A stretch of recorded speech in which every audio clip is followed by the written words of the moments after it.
Hello বন্ধুরা, আমি আপনাদেরকে আজকে দেখাবো আমরা কি খাওয়াই মানে গরু মোষ কীরকম করে আর মোটা তাজা করি।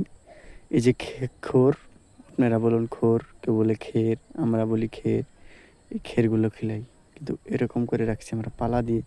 খুলতে তো বহুত কষ্ট, যারা যারা মানে খুলে বহুত কষ্ট হয়। তো এরকম করে রাখছি, মানে এটা রাখলে ভালো, এরকম করে রাখলে।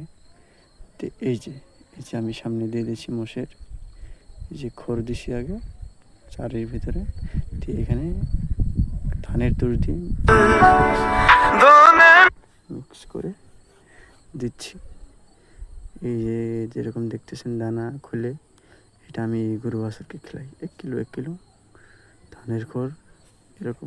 এখনকে আমরা মাছ মারলাম অল্প আমাদের পুকুরে